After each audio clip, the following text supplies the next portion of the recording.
Welcome back to an episode of the Peasant Party Podcast. I am your host, Charlotte Warren, and to my right is your favorite person. I'm back at it again. What's up? It's me, Annabelle. Yeah. What's good? What's new with you? Well, not much. I just got back from Miami. Ooh, how was it? I loved it. Really? It was gorgeous. Yes, it was totally beautiful. Strange place. Mm-hmm. Strange place. We kept joking that, like, because we were in South Beach, we were like, everybody looks like they were created in a video game on like randomized mode. Does it really just look like Grand Theft Auto? The whole Yes, that's all I could think. Actually, we stayed in a hotel that was in Scarface, so it was just like decked out and all that. Yeah, and there's just, you know, kind of outrageous little creatures out there. Yeah, I feel like I felt like Miami would be like either a love it or hate it place for you. It is. I love it. It's so expensive, dude. Yeah. It's like $25 for a drink anywhere you go. Ew. Rough. Yeah. That is rough. Yeah. We went to 11, the Club 11. Have you heard of it? I've heard of it. Oh my freaking gosh. It was as wild as... Yeah, well, we got there at 1 a.m. Didn't get in till 2 a.m. because we waited an hour in line. $150 for girls to get in, $250 for boys to get in, and it is wall-to-wall traffic. You can't move. You can't move. Why would you? That sounds like the worst experience It's the worst. in the entire world. It's the worst. And I'm not exaggerating. Like 50% of the people in this club were like strippers. Yeah. Strippers walking around like in their little string bikinis and just like talking to people, and I assume you know, doing stuff. Yeah. But it was an anthropological study. It was a fascinating experiment for me, and I left at 4:50, and at 5 a.m.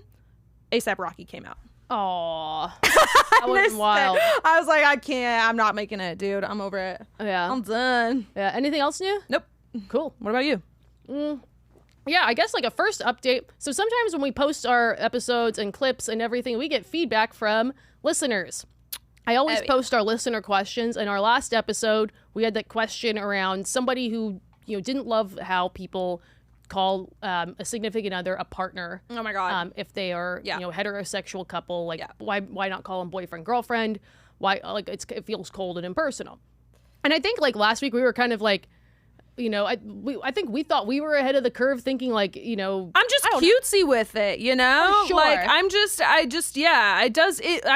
still think that partner feels rigid. I to agree. me, but I agree. But I'm made of personally. feelings. I'm made of emotions. Totally. Like, come on, dude. And everybody was super nice. Yeah, about no, it. they Like, were. everyone They was were. like, we got like a good stitch from like the speech professor, really, really big creator who does like a lot about like language and linguistics, and apparently it also caused discourse in the comments in like a way that I thought was really cool and productive. Yeah, like the LGBT community likes it when straight people use the term partner because it normalizes it for them in a way where maybe, you know, like back in the 90s, early 2000s, they didn't feel like, you know, it was a direct sign that they were like gay and could be like discriminated against. Yeah, see, we're coming from a lens of like, we are surrounded by people from the LGBT community, and because of that, because I have so many like close friends that, you know, I'm like immersed in it, I lose sight of the fact that gay people still face like so much crazy persecution in places, like,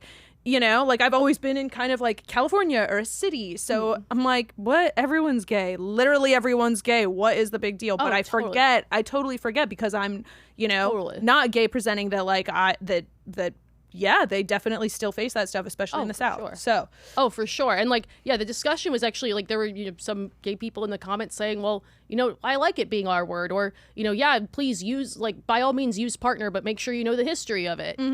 So it was a very, I think, cool discussion. Then of course there were people like, you know, I'm divorced in my 40s, I've been married before, saying boyfriend feels juvenile, or, you know, we live together and we're splitting, like our names are on a lease together, therefore we're kind of business partners, and it sends a much stronger message to call them a partner. So really good discourse in that one. I always love when like one of our videos gets that kind of back and forth. Totally.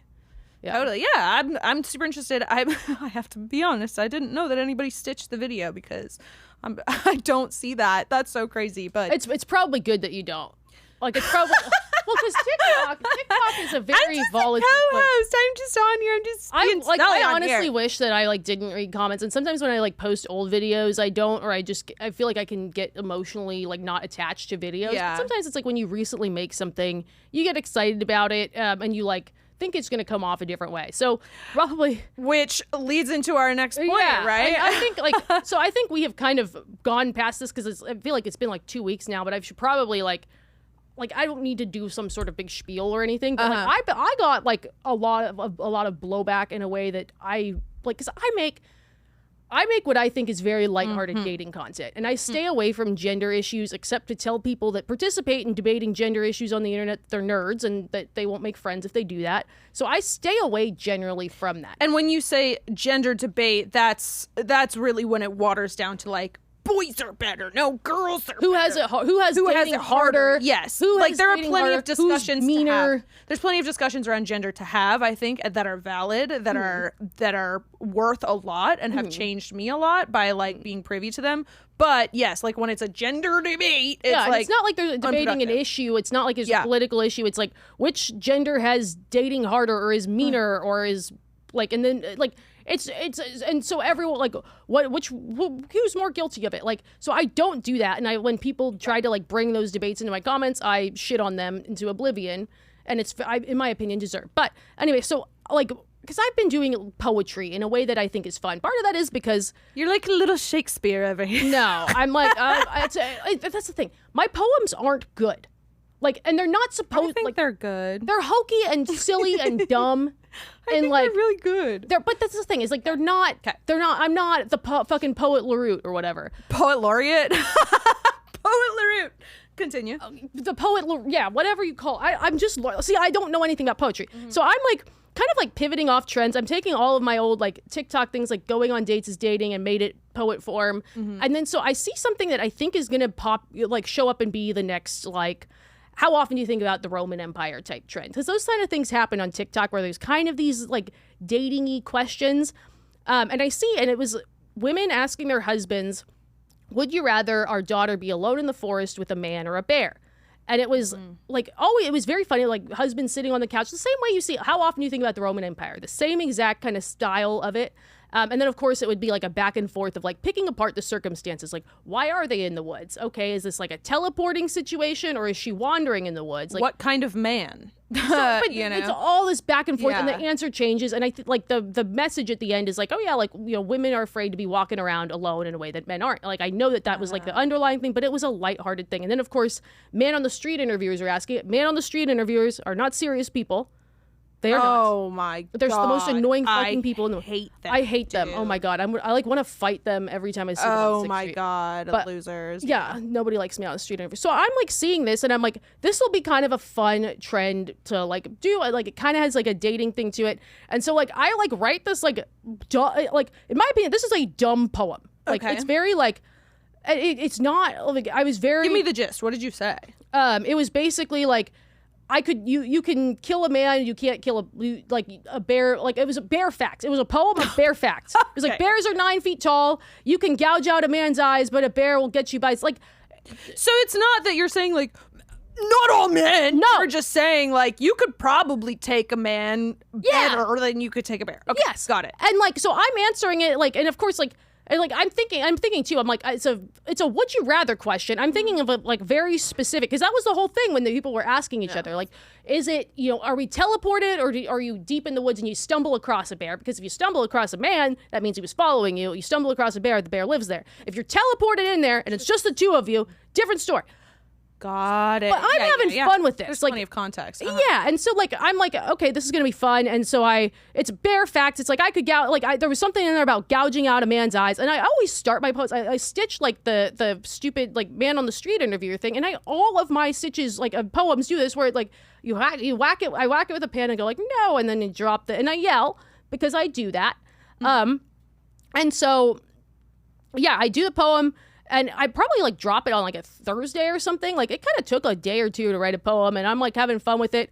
It's getting views and comments and stuff. But it's Friday, Saturday, and I think I'm noticing a few comments from women be oh, did he pick you? And I mean, those are like, was that raising alarm bells? Did you still at this point not understand like exactly what this? So no, about? so the thing is, okay. So first, like I wasn't seeing anything like crazy, and also like when I do these videos that blow up, there are always comments like that. Like when I did my like, it's best to avoid dates on Saturday, I get called elitist or classist because some people have to work weekends. Or when I do going on date, like talk, it's not a talking stage. Well, mute people can't talk. That's ableist. Or when it's don't fuck your cousin. It's some people, other some people really want to fuck their cousin. No, or it's like no, they're literally like in some religions, first cousin, like how dare you? Or like what about the people who were like conceived from cousins and they can't control it? Like you're calling them disease. Like so I get comments like that for everything, like everything. So I'm just like, this is typical. And I even put like when I would notice comments like that, I'm like,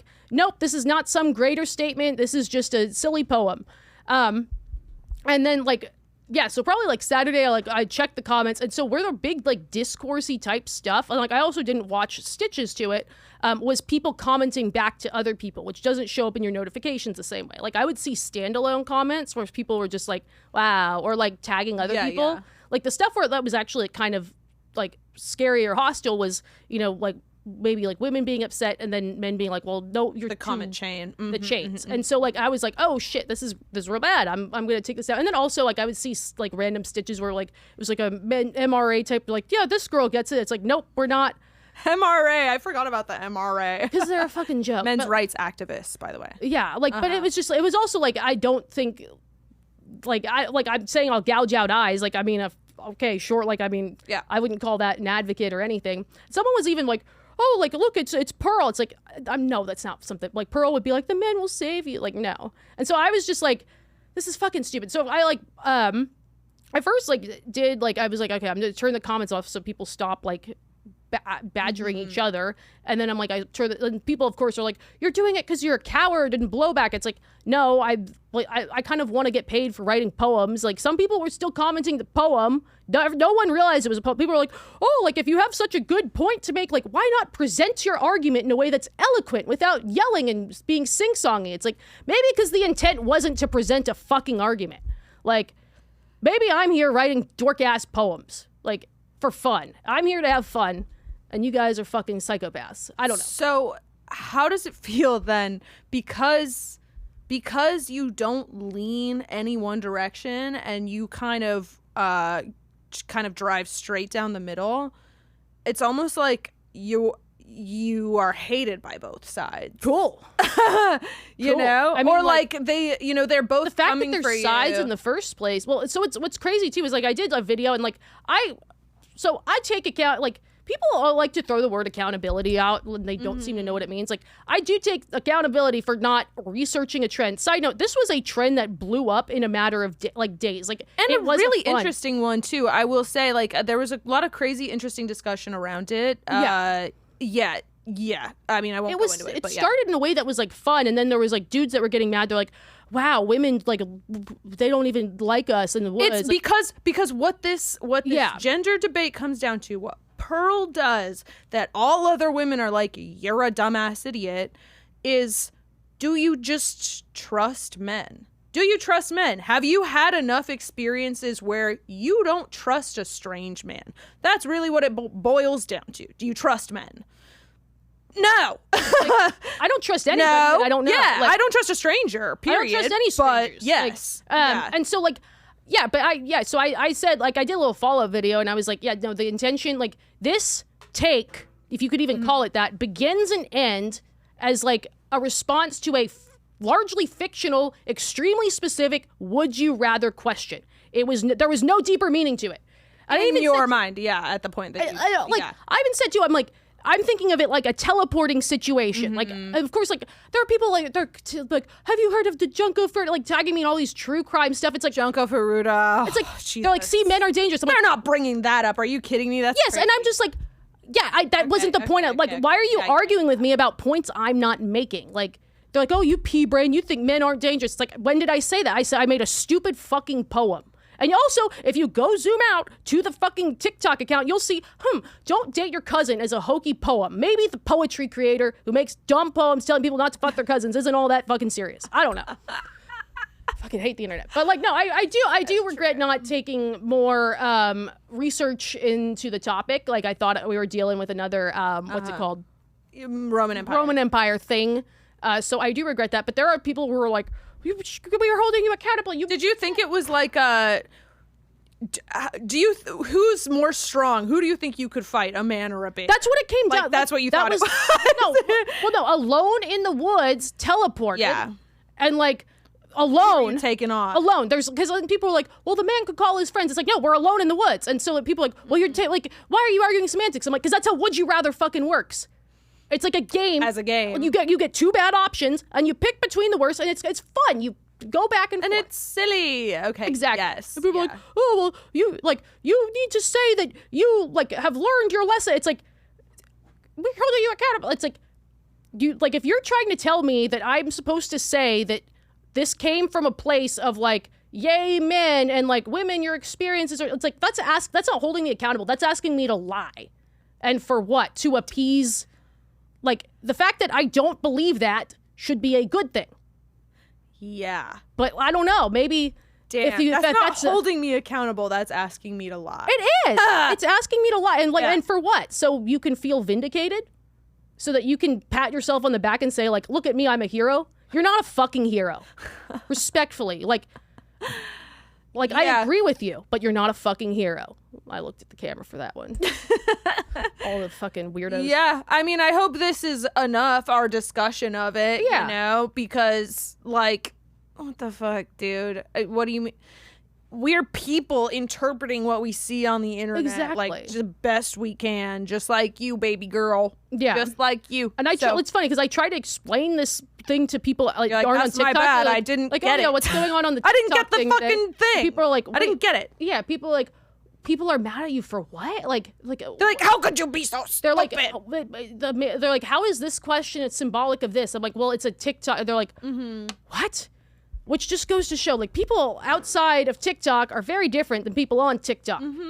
But one other big thing that's been blowing up on TikTok, and I think you've seen this. So something that has been blowing up on TikTok is that Bumble made an oopsie. They made a very weird marketing choice. And something that, as a person who has a career in marketing, I would be very curious to know what those meetings look like and where this choice came from. But I'll give a background. Who was in the room deciding on this? It's very weird. So Bumble, and at first I thought this was AI. It was real. Bumble had a new marketing campaign of sorts where it was billboards. I think they were in LA. There were 3 that have been photographed, targeting women, basically advising against taking a break from dating or a vow of celibacy of sorts. The taglines were basically, you know full well a vow of celibacy is not the answer. Another said, just a vow of celibacy is not the answer. And the other one said, thou shalt not give up on dating and become a nun. Now, Bumble since then, it got obviously TikTok backlash. They did release an apology yesterday saying, we made a mistake. Our ads referencing celibacy were an attempt to lean into a community frustrated by modern dating. And instead of bringing joy and humor, we unintentionally did the opposite. Okay. So you saw the billboard. So Bumble. I saw the billboards, but I haven't seen any discourse on this. I haven't seen any videos or anything. So just from the information from the billboards that you have that you've told me about, and like totally uninfluenced by other people's points, I almost don't understand what the fuss is about. Because like I guess when you dig deep into it, it's like, yo, what the fuck? Okay, like we're trying to, you know, like why are you trying to encourage people who are like really disenchanted with dating and don't want to, you know, it's a weird, I guess, it is a weird move to like push women back towards men. But like, or you know, it's not gender specific, I guess. But it was very it was directed at women for sure. Yeah, women pictures, and also just given what Bumble as an app is about. So I think like it was like, I think the tone was patronizing. Like even if it was just like eat your vegetables, it would be like, you know this, like. Don't talk to me like you're my fucking, you know better than me. Like, so that alone, like, especially dating apps, it's like they're profiting off people. Like, I don't like the idea of any corporation talking down to me and being like, hey. Well, I think this is kind of a newer, like, marketing. You know, you see those billboards where it says hot girls have IBS. Like, it's chuggy, but it's also like brands wanting to come to you as if they're like your homegirl. They want to come to you as if they're like, haha, they don't get it, but you and me, girl, we get it. Like, that's such a tough weird. line. Like, you have to like really know what you're doing, and that's why it's like you can't have some boomer like fellow kids person be writing your marketing campaigns. Hey, fellow kids. Well, like, no, but so that, and then I think also just being a dating app, because I think in general, like, anybody is allowed to say no to sex at any time, for any length of time, for any reason. And, like, no one should be convincing them otherwise, especially not a dating app who brands itself as being progressive. Whether that you call it a vow of celibacy for, you know, it's a religious thing until marriage, whether it's, you know, I want to take a break, whether it's I've been through some trauma and, like, I just can't do that right now. Like, if someone says, I do not want to be having sex right now, I want to save that for something, or, you know, indefinitely, like, nobody should be telling them, like, haha, and like making a joke out of that either. Like, right, you're supposed, like, yeah, like, so I think that's very, that's not the thing to joke about, I would say. Okay, interesting. But the internet discourse, and I think also something to keep in mind too, is like, this could also be in response to Bumble's falling numbers. Is that true? Well, people don't like, so Bumble also made it, I guess, recently where men could message first. Like, I think people in general, like, if you go on TikTok, first, there is sort of a more lighthearted movement that's like, delete your dating apps, like, meet people in the wild, like, stop twiddling your thumbs. Of course, there's the more kind of intense, like, social issues types, but yeah, like, I think it might be in response to, like, people have deleted our app, it must mean they're taking this vow of celibacy, or maybe they thought they were seeing. Okay, yeah, maybe they thought that that's what was triggering it. They're like, what's wrong, what's different? It must be the women. Must be the women doing this. And it's like, well, it's probably just, you know. Yeah. Well, the other thing is, like, people don't like the fucking platform. And I think a lot of the people that, you know, had pushback for it, and I don't know if Bumble saw this and was responding to this directly, because I feel like the word celibacy is very strong. I don't know if they're just like, oh, this is controversial, but like the whole kind of 4B type discussion that you can't miss on TikTok. Yeah. Yeah. Yeah. I mean, I guess I still kind of don't know what to speak to that. It's an interesting one. So I guess I'll give it the overview I can without us taking like the whole episode for it. But basically, so a movement in South Korea called 4B has started, and I hope that I'm getting this right. And I think so. The four B's or whatever. It's, if you translate it into Korean, it's something like young women have decided to abstain from dating, sex, having children, marriage. I think it's four things. But it's kind of in response to, you know, misogyny is what the word that gets described. But the thing is, with the movement in South Korea, it is more related, I think, to more misogynistic laws, something that's more institutionalized. It's a protest. Yes. It's a real yes. It's like it's a very real protest. Yeah. There's a very marriage oriented country, a very like, you know, have children.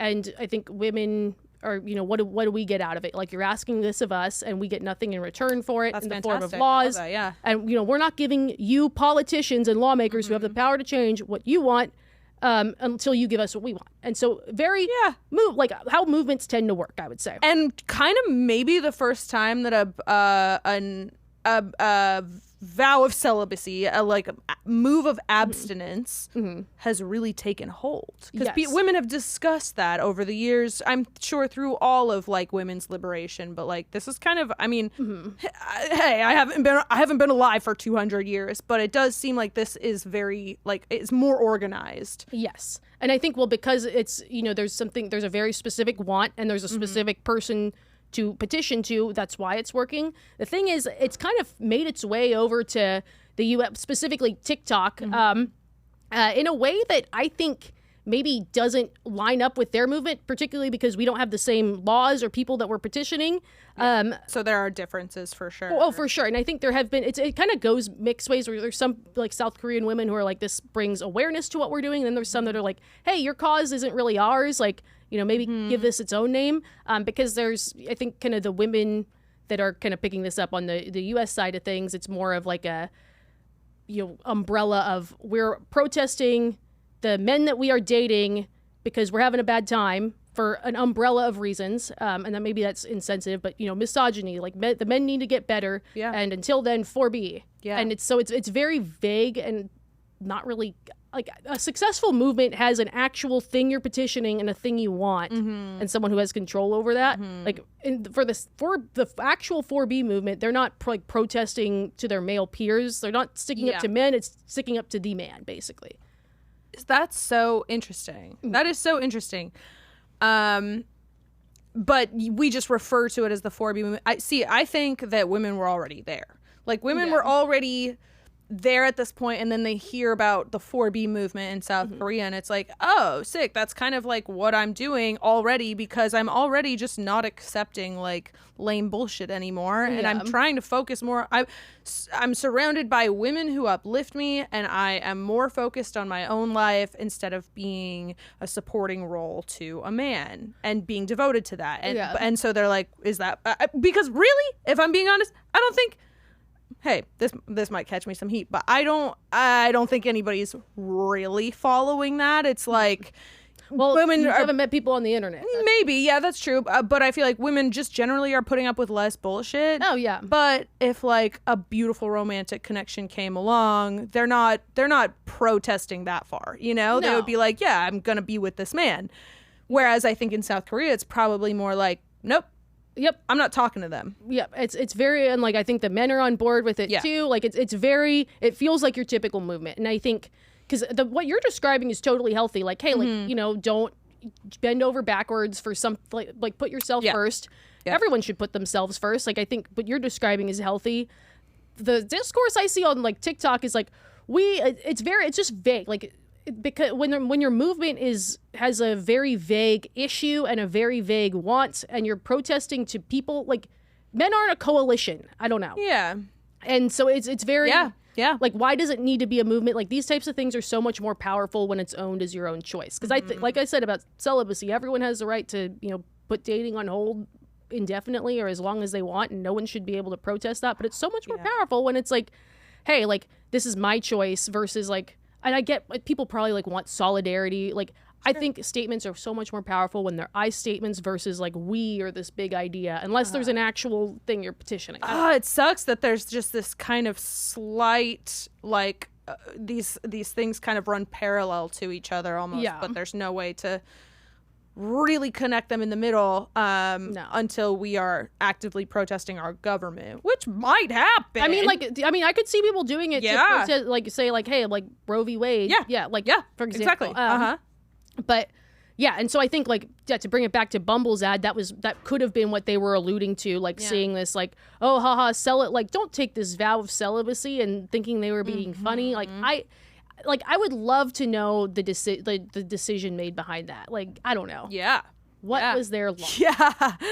Yeah. What was their logic? I mean, I imagine it was tapping into those who are on the internet. It's tapping into like people who are kind of in the like it's almost like a hint wink wink at like a vow of celibacy isn't the answer, because they know that plenty of women have been hearing this. Yeah. I don't know. Like that's the other thing I think of. Like a lot of these little like you and me are on the internet, aren't we? Yeah. But that's the other thing too. Is like, then why not put those ads on the internet? Like, because other people are going to see that and be like, who's taking vows of like celibacy is a very strong word. Like it's just like now I'm going to get into like marketing stuff, but this was a terrible marketing campaign. Like even if like I don't like even if everything went like even if the internet wasn't the internet, it's a shit marketing campaign. Yeah. Mailbag. Dreading my best friend's wedding. My 28 female best friend is getting married, and I am a bridesmaid in her wedding. All the bridesmaids are pretty close, know each other from our hometown, and I am the only remaining single one in the group. My dating life is a pretty sore subject right now, have had a string of bad dates and ghostings, and I've really wanted to take a break. Unfortunately, somehow my dating life has taken up a lot of the conversation at every single pre-wedding call or get-together. I was not the one to initiate these conversations. It was my friends wanting stories or to see what the apps look like, and I did everything in my power to change the subject and make it seem as boring as possible with the hopes that my friends would lose interest on their own. However, as the bachelorette party got closer and my friends were putting me up to all the tasks involving strippers because I was the single one, I decided it was time to talk to the bride, who I'm closest with. I called her privately, basically just stating that dating life has been tough as of late. I'm looking to take a break from it until I'm in a better place, and that I'd really, really appreciate less discussion about my dating life or single status. I also said that it'd mean a lot if I not be assigned to certain things because of my single status, and to please just treat me like one of the couple girls whose husband is just invisible. My friends seemed understanding at first, abandoning the stripper idea, and I figured all was well. However, once on the bachelorette party, the bride said in front of everyone, "I know you said no single talk, but I'm really hoping this is an exception. Fiance's friend name, is a groomsman, and the only single one on that side too, and I think you'd really like him. He's super cute." She then passed around a phone with his picture, and all the bridesmaids got excited. The bride did say, "Okay, enough single talk, but just promise you'll at least talk to him." I agreed to that. I was in a group setting and was just relieved to change the subject.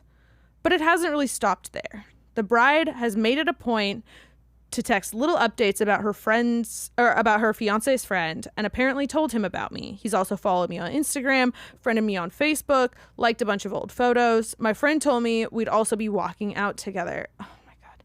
There's nothing wrong with this guy, but I'm really not looking to date anyone right now. Also, while objectively he's decent looking and has nice qualities, he's not my type.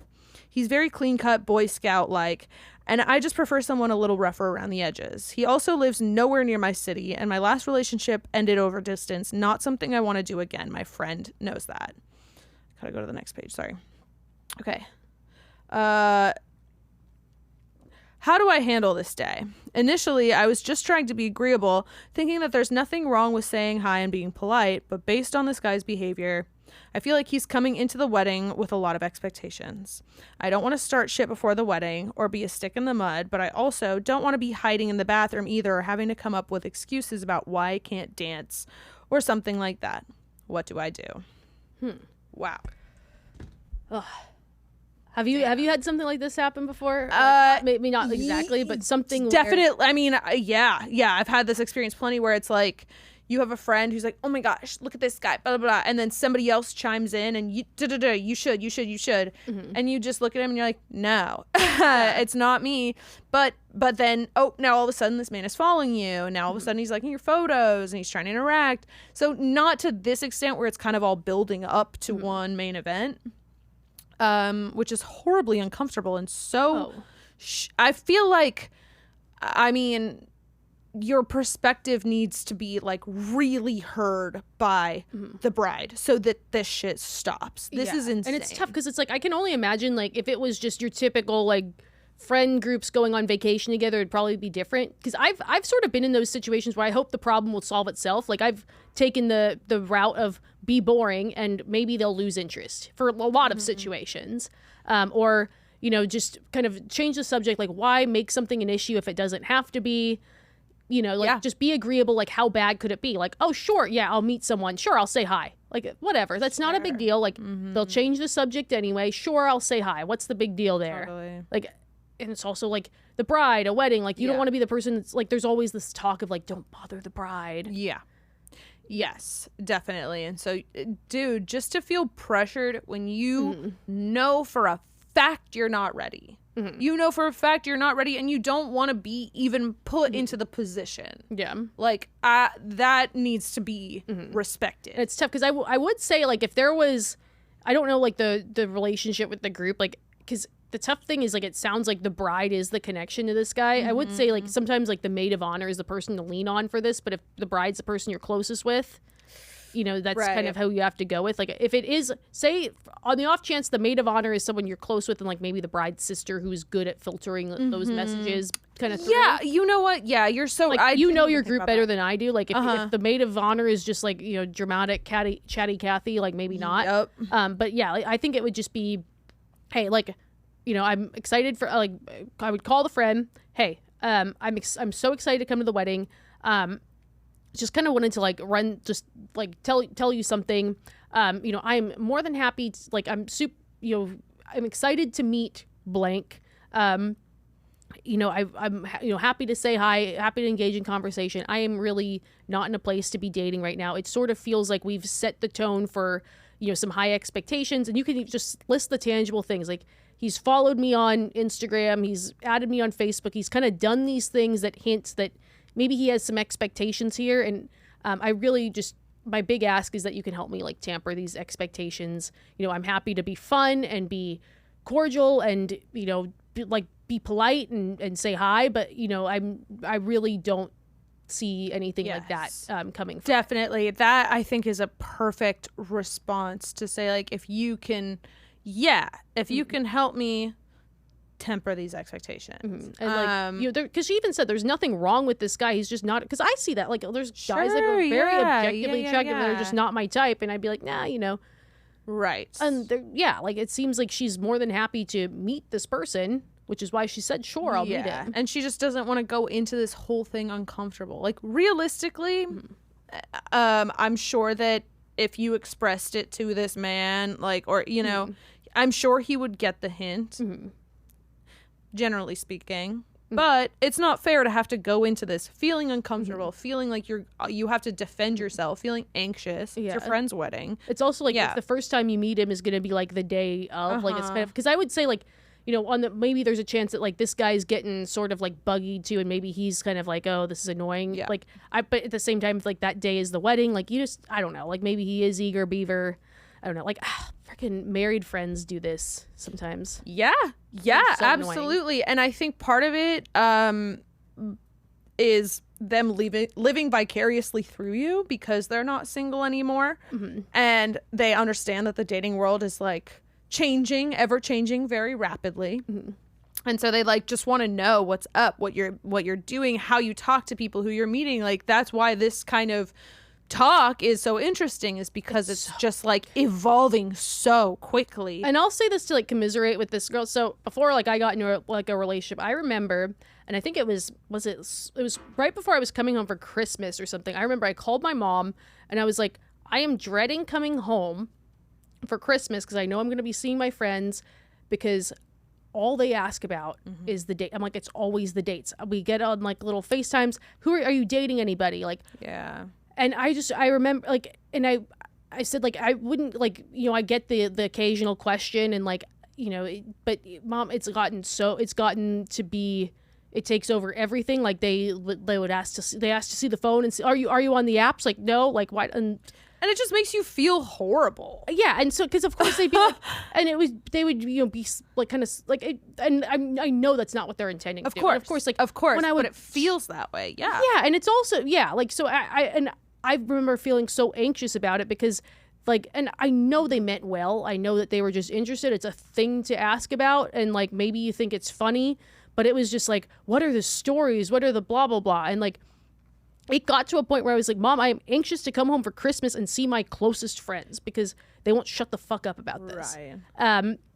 And yeah, like that was a frustrating thing. And of course, like anytime you tell someone that, for the most part, like, oh, hey, like, can I just vent to you about this issue? Like, because I remember our mom was just like, well, feel lucky to have friends who care. They're just interested. It's so interesting, blah, blah, blah. And it's like, I think I said that too, where I was like, oh, they're just interested. That's what it is. Yeah. But it's like, yeah, I get the intent, like, but sometimes that's just not how it lands. Yeah, and like, of course, you don't want to like, you only see your friends so much, you don't want to like shut down, like, stop talking about it, like, right? Blah, blah. Well, and they don't know what you've been through to the extent that you have, like, where you have had, so many whatever dating experience that fall through or end really badly or whatever. But more than that, like, I just hated the idea that like I was othered as like the single person, like getting shoved up, because I definitely dealt with like that kind of stuff where it's like, oh, you're the single one, that must mean like on Tuesdays you're out partying all the time. Yeah, you have to play the role. You single people, like, oh, you're so fun, blah blah blah. And it's like, I sit on my couch the exact same way you do, like. They want you to play the role of like the thoughty one. Who is it? Charlotte, Miranda, which one? Samantha. Whatever. It's like, it's like, I can be fun, but like, no, I'm not gonna go make out with some dude because you think it would be entertaining. Like, and it's also like they have their own entertainment in mind. Like, have you ever had a friend like grab a dating app and just be like, ooh, let me swipe, like sometimes they'll even be like, can I play Tinder?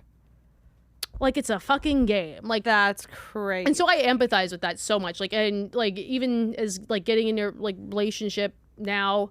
I have zero patience for like the smug married friends. I don't know. I love my friends. I really do. And I don't know if they're listening. And at some point you will be on the other side of that, you know. It's like, and I'm so careful about that kind of thing now. Like, I mean, granted, I have a podcast and a TikTok account where I talk about this shit. On end. Sure. 26 female, pretty new to my city, and shortly after moving here, I made a group of friends through an old college friend. Definitely a big friend group type situation, one that's always out doing stuff like renting party buses, hosting parties, that kind of thing. I would like to be in this friend group. Generally, everyone has been nice. Not long after meeting everyone, 2 people in the group pulled me aside at a party and asked, "What do you think about Greg?" I said I thought he was pretty cute, hadn't thought much about him before this, and they asked if they could pass on the good word. I said sure. That night Greg came by, we had a flirty conversation, exchanged numbers, and followed on Instagram. It definitely felt like things were flowing well. Well, when we saw each other at another party the next weekend, we spent most of the party together and made out a lot. Ooh, nice. Even though texting was pretty consistent and we'd always see each other at group events, it always felt like Greg was dodging my hints at wanting a real one-on-one date. He'd just ask if I was going to whatever event was coming up or if I'd be going out that night and we could meet up. After weeks of this, finally, I sent a text saying that while I was having fun and think he's great, I'm in a place where I'm looking to date seriously and I'd have to back away if he wasn't looking for the same thing. He replied he wasn't ready for a relationship at any time soon, but said he understood. There was nothing hostile about my message to him, and it felt like a respectful though brief exchange. I also didn't feel the need to tell anyone in the group about this. We were not that close. I also didn't feel like there was any bad blood and overall just didn't want to start unnecessary drama. The following Friday, though, I check in with some of my friend group to see what the plans were for that weekend. The people texted, I'm probably gonna go out later tonight. I'll let you know where I end up. Of course, this felt fishy, and Instagram stories revealed they'd all gotten together for a pregame. Greg was present, and they did not invite me. The weekend after that, my friend invited me to her barbecue, but suggested I come at 1:30 because that's when Greg is leaving. I don't give a shit if Greg is there. The group is big, and I just want to have fun with everyone the way I always have been. I thought I did the right thing by not making our thing an issue, but it feels like all it did was give Greg room to create some narrative that everyone clearly has taken at face value. I'm not sure exactly what he said about me, but it's enough to get me uninvited to events, and they're clearly prioritizing him over me. What do you suggest I say or do? Dude, I think this is a super common issue. I have a friend who like just went through this where it's like big friend group, kind of wide, you know, wide cast net, but they try to set her up with someone, and then someone else like got mad about it, whatever. And then she kind of became ostracized and was just like, what the hell, dude? I didn't do anything.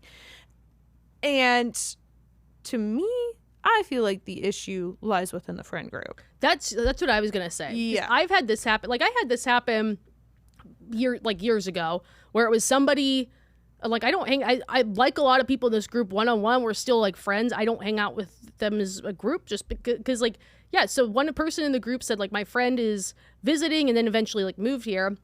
Like I'm gonna like bring him by to this thing. Like it was great. We like had a like flirty thing. Like we had like he was fun, and then like I'm trying to even like oh my God. Who? Yeah, I'll tell you later. Like but like kind of just like had that kind of dodgy, like clearly was just in new guy mode. And so like it was flirty back and forth. And then it just kind of like fizzled out. But then he like every time I would like bump into like the group, he would like kind of be like, hey, what's up? And I think there were a few times where I'm like, dude, like, what are you doing? I'm kind of like, I've been here for a while. Like I'm looking for this. You're clearly not. Like I'm doing kind of my own thing. And then, like all of a sudden it was like I would hear from this group less, and it was like, oh well, you know, so and so thinks it's weird, and it's like, are you fucking kidding me? But it does lie with the group because at the end of the day, like you should be able to say this thing wasn't a big deal. Like in my group of friends that I hang out with now, there are several like very obscure hookups that apparently happened years ago with people that like you would not suspect, like people like that kind of knew each other from college or when they first moved here, where it was like a one-time thing. Like granted, like they don't hang out together one-on-one and like, but like in a greater friend group, it's like not weird.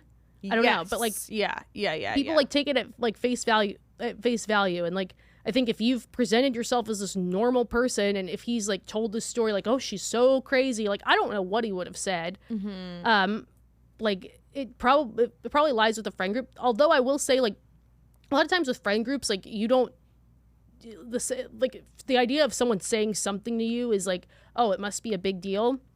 Like, if this guy is just like a chatty person who's like, oh, she's so crazy, like, some people might not think anything of it. Like, I would say to go to like a girl that you're closest with. Like, I don't know if it's like the girl that hosted this party, but whoever you're closest with in this group who maybe isn't as close with this dude, and be like, hey, can I talk to you about something? Do it on the phone, no text, no wires crossed, and say, you know, and like point to the actual like event. Like, you have tangible shit to point to, and say like, hey, like, these last few weeks I haven't been, you know, getting invited to something. Just, you probably know, like, had a flirty kind of back and forth with Greg. You know, it was fun. He's a nice enough person. Told him that basically, you know, I don't know that we could like do something like this because I'm looking for something more serious. You know, I thought it was a respectful conversation. But, you know, when that happened, I thought everything was fine. And then I've noticed that I haven't been getting invited places, like, probably immediately after that. Like, I put two and two together.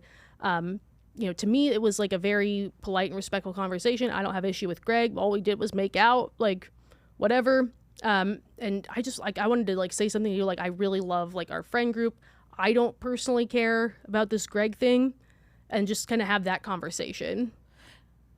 Yes, if you really care about this friend group. But to me, it sounds like they felt responsible for you two getting together. And then when it kind of fell apart, they now are almost punishing you for not like being all in, pretty much. Yeah, like, yeah, we set them up, but then she pulled away. That's it sounds like they're punishing you. Because, like, I think, like, back when that, like, because I was probably like 26 or whatever when, like, the random, like, friend in the friend group, like, I was like frustrated because I was like, why aren't I getting invited to stuff? And, like, at the time I probably would have protested if someone was like, well, maybe these people, like, this isn't your group or this isn't your friends. But, like, sometimes it's like that is how things go. Like, sometimes people as a group, like, just, they're not.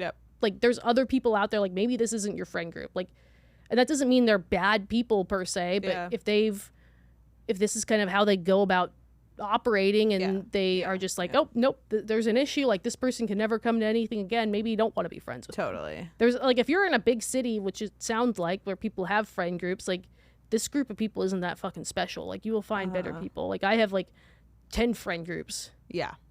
I don't know. Yeah, I agree. There are more people who will be your friend. That was a very thing to say. Yes, definitely. The big friend group thing is can get dicey. So, but, like, 26, that's like the friend group age. Like, everything, it's like the friend group, the group. Yeah, I've never been in a big group like that ever in my life. It's like, ever in my life. I've had boyfriends who are in it, but I've never been drawn to that. I feel like, honestly, it's extremely hollow. I always have, but, like, it's also like people come and go, and, like, exactly. Yeah, they come and go. So true. But that's what I would tell this lovely lady. I think that's good advice. Yeah. Any parting words? We tackled both on social issues and cancellations. We kind of got in there. Yeah. I turned 31 on Saturday. Oh my gosh, I'm so excited! Yay! Yeah, we're gonna have so much fun. I can't wait. When does Buddy get here? Midnight. Tonight? Yeah. Okay. I'm very excited. Sounds fun. I'm very excited. Everybody tell Shaw happy birthday or else. I'm about to die. TikTok. Same here. Ciao, baby!